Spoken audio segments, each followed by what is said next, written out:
Hi, I'm Jeanne Schumacher, founder of the Plant-Based Academy, where I provide help, support, guidance, and resources to switch to a plant-based lifestyle and get your health back. And today, I have the privilege of connecting with Cathy Katin-Grazzini, who is a plant-based chef and author of the cookbook, Love the Foods That Love You Back.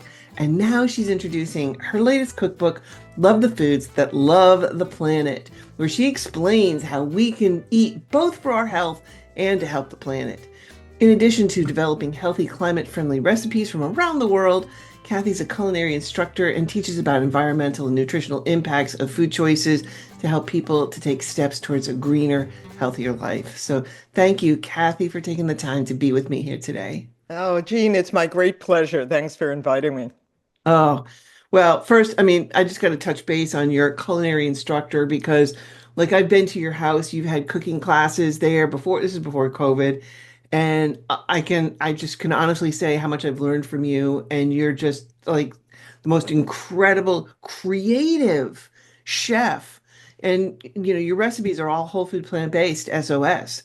So, and they're incredible. Oh, I just gotta say that.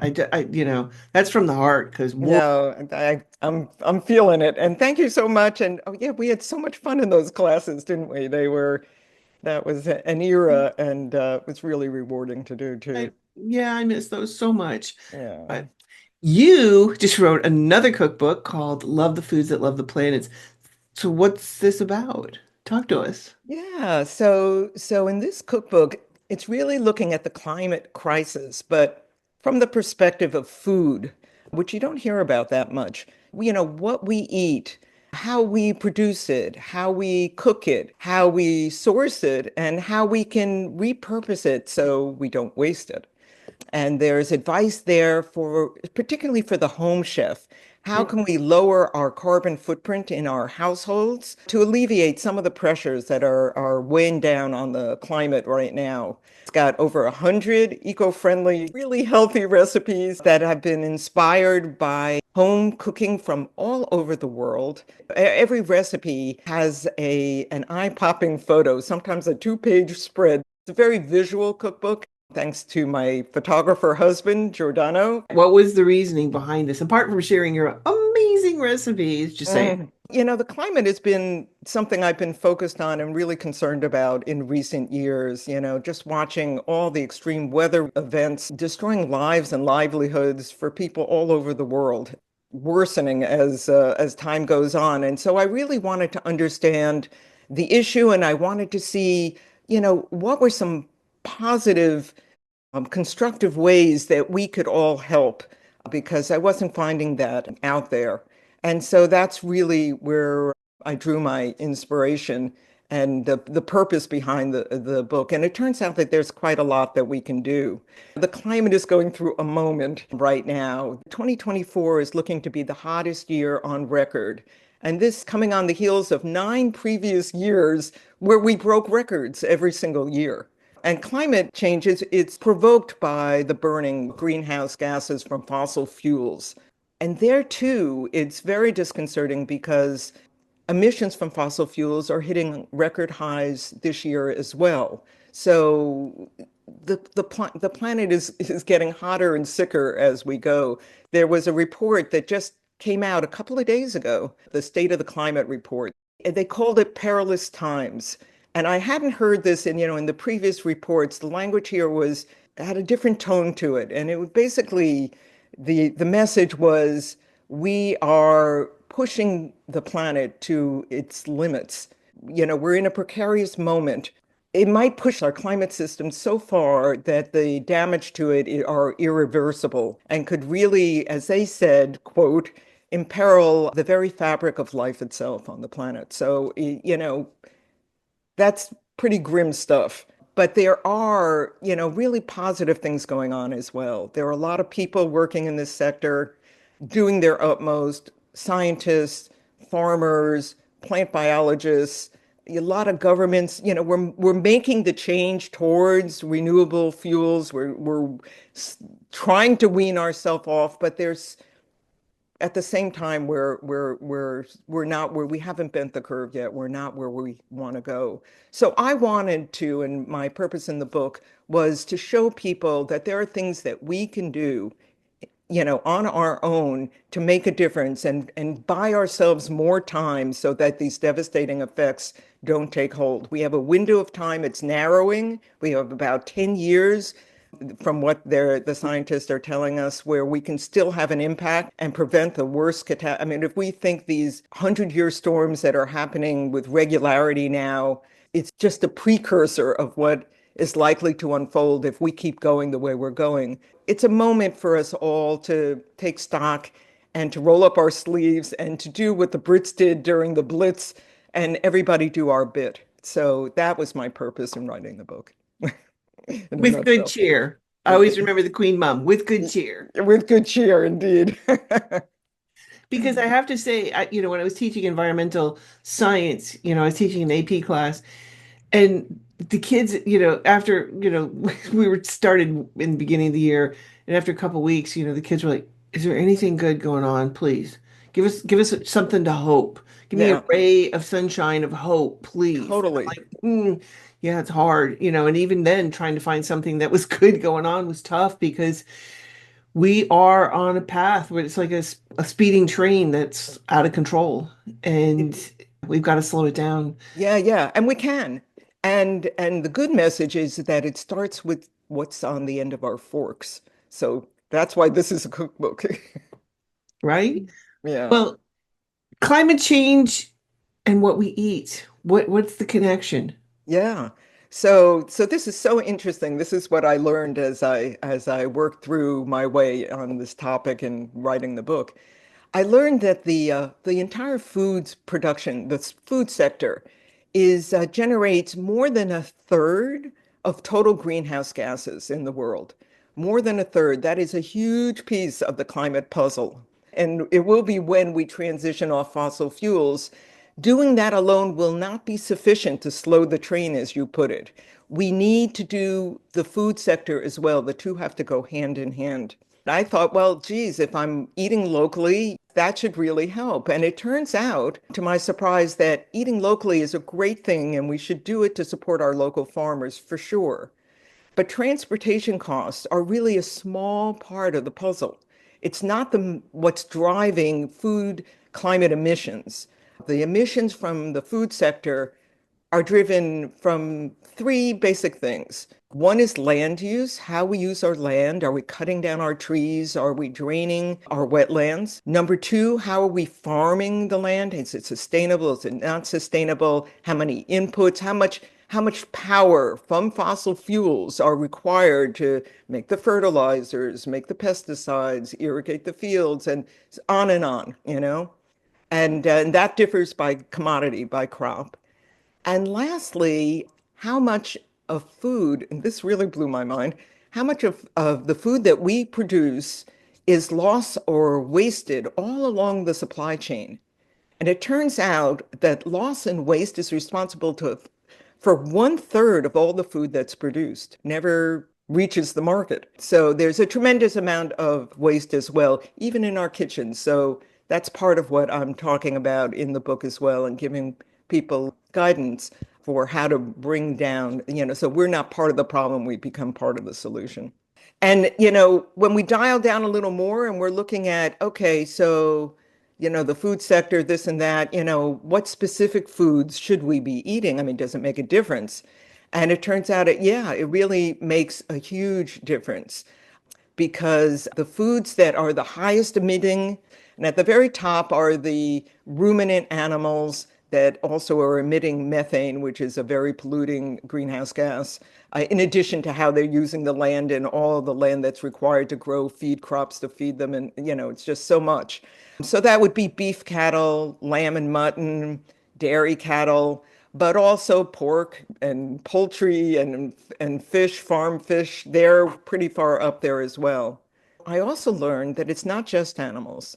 There are some plant-based foods that are very impactful as well because they're grown so unsustainably, or they can be grown so unsustainably. So in the book, I detail what those are, and I give people options about how to source our plant-based foods more consciously so that we are not, again, generating so much in the way of greenhouse gases that we're just fueling the fire. Most plant-based foods that we know and love are pretty low emitters. So I'm talking about most vegetables, most fruits, whole grains, legumes, mushrooms, nuts. These go right down to the bottom of the chart, and there's a wonderful detail in the front of the book that lays all of this out. Plant-based folks, people that are part of the Plant-Based Academy, they are already doing so many things right, with regard to the planet, just in the big picture. If they're eating plants that are not highly processed, because the more processed our foods are, the more energy demands they put on production. And for now, those are fossil fuel. So less processed, the fruits of the earth, the way our great grandparents ate, or our great great grandparents ate as peasant foods, these are the ones that are the best for the planet. And oh, by the way, super healthy for us too. The book is for everybody. Hopefully for people that are not eating plants, to show them the light and the way to lean more into plants. But even for our plant-based community, to help people source their food with more awareness so that they're eating the best kind of plants for the planet. I just want to circle back to methane because most people don't understand how this has impacted our planet. I mean, the concentration of methane in the atmosphere has more than doubled in the past 200 years. And the science estimates that this increase of methane is like from 20 to 30% responsible for climate warming since like the Industrial Revolution. So most people don't understand how impactful this really is. Because you don't see the headlines. You hear about carbon dioxide, Yeah. but you don't really hear about methane. And Yeah. that comes pretty much from the, agricultural industry. Yeah. And methane with livestock is a huge problem. Methane is also generated by rice production. Even a very healthy whole grains like whole grain rices, there's research being done to find alternate methods. So there's a lot of positive that's in the book too, because I really try to showcase all the good stories of where things are going right, and they just needs to take hold, and we need more time. And we don't have a whole lot of time. That's why we all have to pitch in right now. But we will get there. And there will be ways to grow rice much more sustainably so that the patties, the fermentation in the soil, bacteria releases a lot of methane. And so among the plant-based foods, rice can be, I use it as like more of a special occasion food as opposed to my regular go-to whole grains when I eat them for now, because it is a little, it is high emitting. Well, and let's not forget about the arsenic that's in rice. And Yeah, indeed, so that's that's a another problem too. issue. So I agree with you. I mean, it's not because I don't like rice. I adore rice and love it. However, I find myself liking the whole grains a lot more, like kamut or farro. So chewy and Yeah, such a great yeah. flavor. Barley is great. Yeah. And there are some climate heroes in the whole grain arena. So what's really exciting is, we are now beginning to popularize whole grains that were native to Africa or India, or more remote areas that they have, because 89% of the whole grains that the world consumes right now, corn, wheat, and rice, are monocultures. They're not grown sustainably. They are part of the issue that they're generating so many greenhouse gases. It really is almost uncanny how eating for the planet is eating for ourselves. This is not a sacrifice. It is a win-win. So eating broad in the plant kingdom, and that's why I include in my cooking so many international dishes that are inspired from, like every corner of the planet, because it exposes us to different vegetables and different whole grains, different legumes that we might just normally have grown up with and are used to. If we're eating in a particular food tradition, we're limited. But for our bodies, and also to lighten the pressure from an agricultural point of view, experimentation and going outside of our comfort zone a little bit to try these wonderful new dishes. It's really beneficial. Well, let's talk food because that's one of the things we're here about because we always seem to have these amazing conversations about food, honestly. So what kind of range of recipes can we find in your book? So I have 8 chapters, recipe chapters. So I'll just describe what they are. And then, as I said, within each one, I go pretty broad, so people will really they'll have classics. There are also burgers and sloppy joes and, all sorts of comfort foods that Americans are used to, but, there's a whole lot more. So we start with a chapter on seasonings and spice blends and sauces, those condiments, all sorts of seasoning powders, buttermilk, a really healthy buttermilk. Oh, I have a wonderful meatless meat sauce, that is made with mushrooms for people that want a hearty red sauce. All sorts of things in the first chapter. The second chapter is my starters and small bites. So these are finger foods, appetizers, things we might serve at parties. They run the gamut as well. There's the dishes from the Mediterranean and from India, and all sorts of interesting tidbits that can really make a party lots of fun. Yeah. And then I go into soup season is upon us, and so there's a chapter on soups and salads and sandwiches. That's where I delve at this time of the year because it's so comforting and so hearty.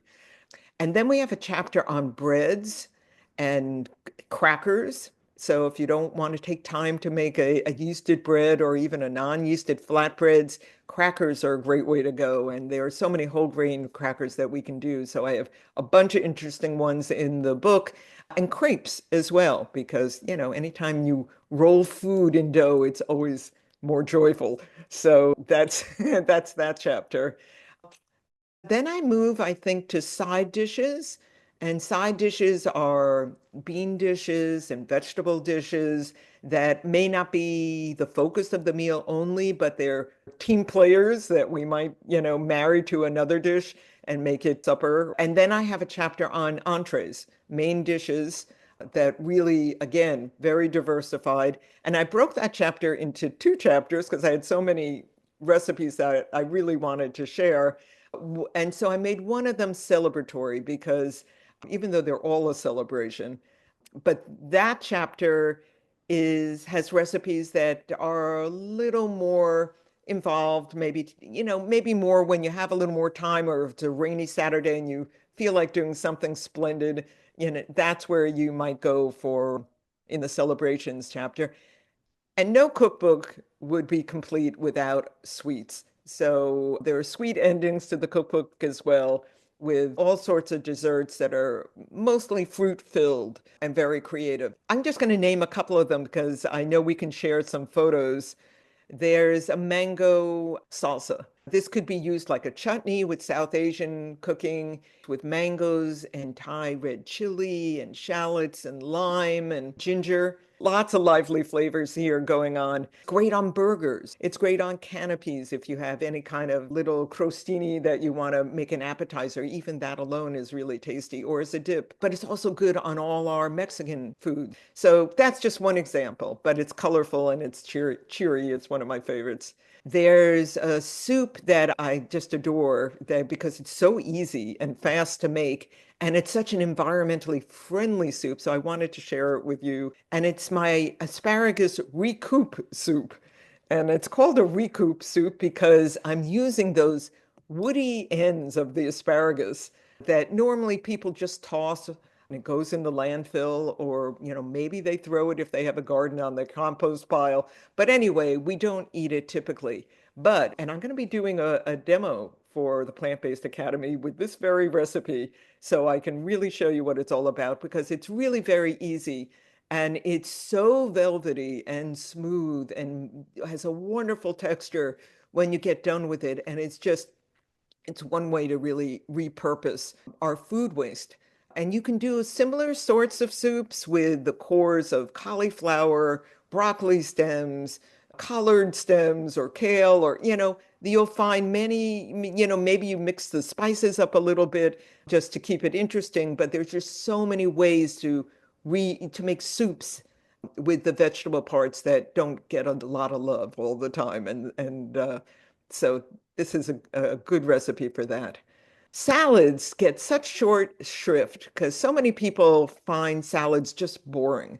You go out to the restaurant, if you're lucky, you get some iceberg lettuce, the obligatory, cherry tomato, and then if you're lucky, you get the black olive, okay? Yeah, And maybe it's a just, sweet cucumber. oh, Stop it. Stop it. That is that's not just my sad. idea of a salad on No, any level. people have no idea. So, to me, salads are just a cold meal. It's just usually served at room temperature. And maybe the ingredients can be raw, but not necessarily. The salad I'm going to show you is my roasted baby beet salad with citrus. So this is a great winter salad because that's when beets are their sweetest. And I use little red and golden beets. And we've got pink grapefruit and mandarin orange. It's just a lot of lively flavors. We got peppery notes from arugula and radishes and a little sharpness from shallots, some pistachio nuts on top, just because they're so beautiful and tasty and good for us too. And I dot it with a little labneh. Now, labneh is a kind of cheese made from yogurt, traditionally dairy yogurt, but we're making it with soy yogurt. And it's just it's simple to do. You just strain the yogurt, the liquid out of it through muslin, and in a couple of hours you have a gorgeous cheese that's so wonderfully rich tasting and so forth. You can just dot a little bit on your salad. It doesn't even need a dressing, but I do provide a dressing for those that want it made with soy yogurt in this recipe. So I that's got a tip for you. There is a thing called a Cuispro. Have you heard of this? no. Tell So me more. yeah, no, you can get this on Amazon. It's a box shape and it has a screen inside that helps to filter out when you put the soy yogurt on there and it separates the solids from the liquids. However, I've taken it to the next level because some gets through, it's not that fine. So I take the brown coffee filters, the big ones from like Mr. Coffee days, and Yeah, I yeah. put two of those in there, wet it, and mold it to the screen. Put my jar of yogurt, putting it in, cover it, and put it into the fridge. Now, what happens is, the longer you keep it, the thicker this is going to Sure. get because it's Yeah. separating out the liquids. And it takes, and it can be anywhere from, 12 hours will give you a pretty thickened one, but still there's a little bit of liquid in there. But 24 to 48 is like Oh the my best. God. Yeah. Yeah, and so what's great about this is that it's stable. So what I used to do is I would take a, quart-sized jar and put a funnel and then put the coffee filters inside of that. However, that is unstable in your refrigerator, especially when you have people coming in and going like this in the refrigerator. Then that becomes, a big mess to clean up in the fridge. So, because it goes everywhere. I like the Queasy Pro because it's flat, it's got a lid, and it's not going to tip over. That sounds terrific. Yeah. And so So you're making your labneh or, cream cheese or whatever, the longer you go, the thicker it gets. There's so many applications, or creme fraiche if you just let it, for just a little time, it's like a sour cream that you can just dollop on your soup. So that sounds like what's the name of it again? called the Queasy Pro. A Queasy. Queasy Pro. I'll have to check Yep. that out. That sounds terrific. And I will put that in because I have an Amazon storefront and I'll put that in the details below. So if anybody wants to get that.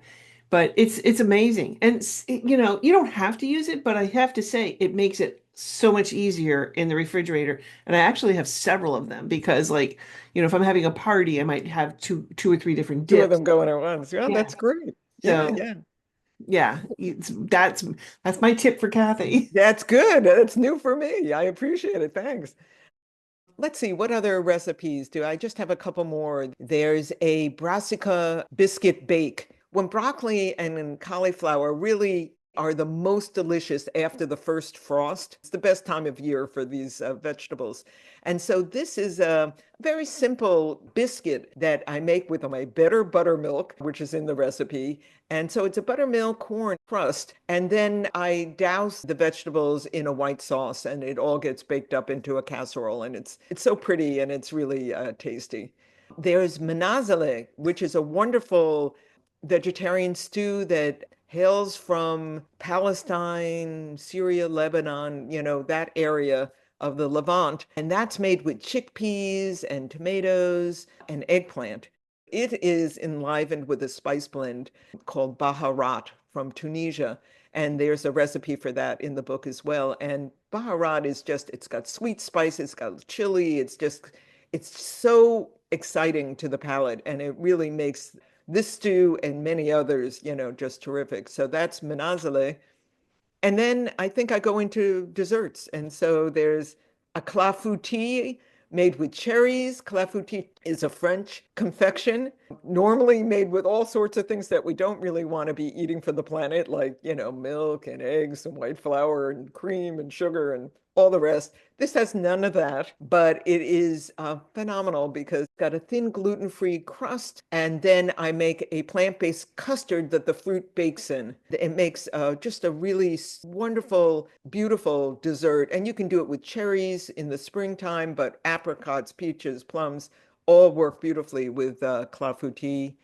And lastly, there's my pretty apple packets, I call them. Apple packets are just very simple, a little bit of leavened dough, white wheat is what I used, and sliced apples that are laminated with apricot paste that you can just simply made by rehydrating non-sulfured apricots. And then it's just a little bit of an arts and crafts. It's very simple, really, but it's good to do on a rainy day with a friend when you want to play with your food, which I heartily recommend. And you just tie up little like ribbons around your apples and bake them. And so it's another fun dessert that's pretty. Oh, gosh, you are honestly, and Giordano's pictures. Oh, he's an artist. He's an artist with your food, honestly. We have a lot of fun doing this together. Thank you. Yeah, no, kudos to him. So thank you for that. What is the main message you want people to take away from your cookbook, apart from the incredible food dishes? Well, there's a lot we can do. This is a good news story because we have agency. We don't have to passively wait for bad things to happen or wait for our leaders to fix the climate. I mean, people are working on this, but they need more time. We have to help buy them more time, and we can. There was a study out of Oxford that talks about all the things in one's household that one can do for the planet. And I have a chart in the cookbook to explain what they are. And we should try to do as many of these as we can. But what was surprising to me was the most impactful thing that we could do in our homes to help the planet. It had a bigger impact than everything else was eating for the planet, eating our plants. And the more vegan, plant-based, healthy that we go, we have the opportunity to, just to put this in perspective, to lower our food emissions in the home by a whopping 73%. It's a big thing that we can do. And so my takeaway from the message is climate can be so overwhelming. People tune out. They get so discouraged. They feel anxious. And we have so much news. Things are coming at us every which way. We're so dizzy. When the climate is just like, oh, I don't want to think about that. It's just too awful. But we need to look at it and we need to deal with it. And we can. We have the ability to really help. And it starts in our kitchens, eating in this very sustainably way. So that's what I'm hoping people, whether they're omnivores, plant-based, wherever they are on the food spectrum, that they will walk in this direction and support the climate in this very eco-friendly way. Because we only have one planet.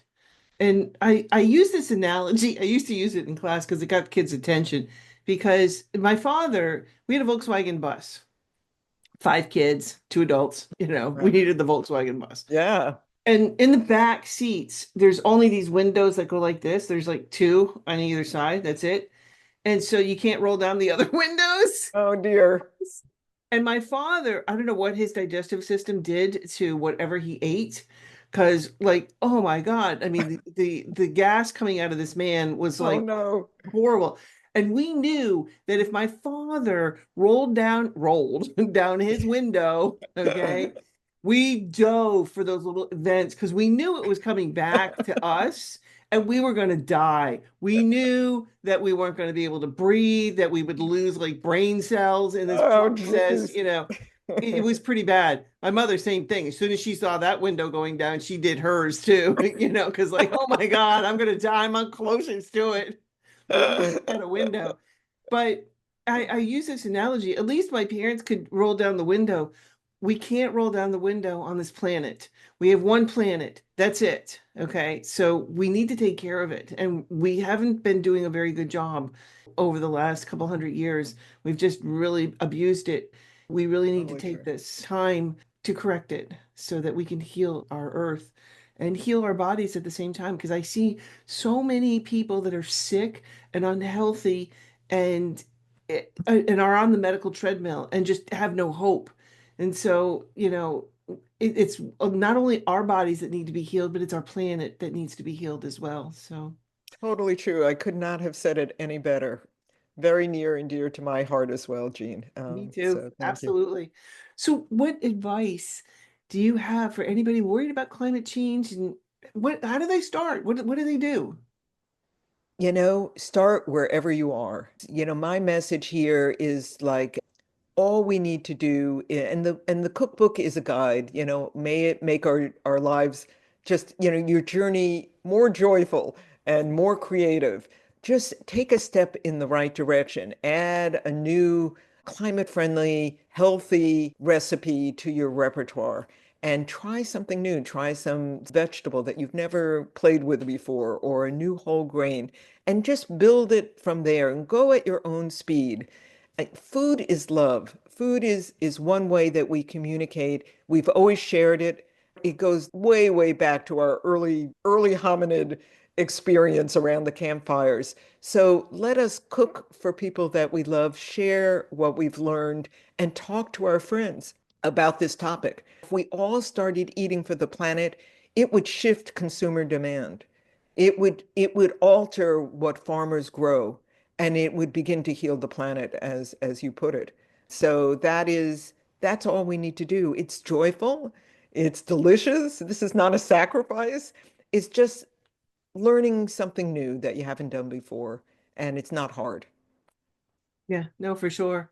And I just want to add to that to find a community because sometimes you feel like you're the lone stranger and people are always like, oh my God, where are you going to get your protein from? And you're going to die. You're not going to get enough nutrients. And you have to have animal products. You have to have dairy for calcium and so forth and so on. And you've got to have that community for support, whether you're starting it like we here on Cape Cod, we started this local community group and we meet together for potlucks. And it's just having that, it's so nice to be able to connect with a group of people that we do like game nights and things like Oh, that, that sounds fantastic. with our core, and we get together and we dividing, okay, what are you bringing? Here's what I'm going to make. What can you add to that that'll help, and of course we have desserts, because God forbid, you know gotta have those desserts.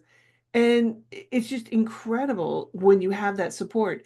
And I think, we have it here locally on the Cape because of a very group of dedicated women that put together, we meet monthly to plan these meetings. We do, movies at the local cinema. We've shown like Code Blue and Disease Reversal Hope, another powerful movie.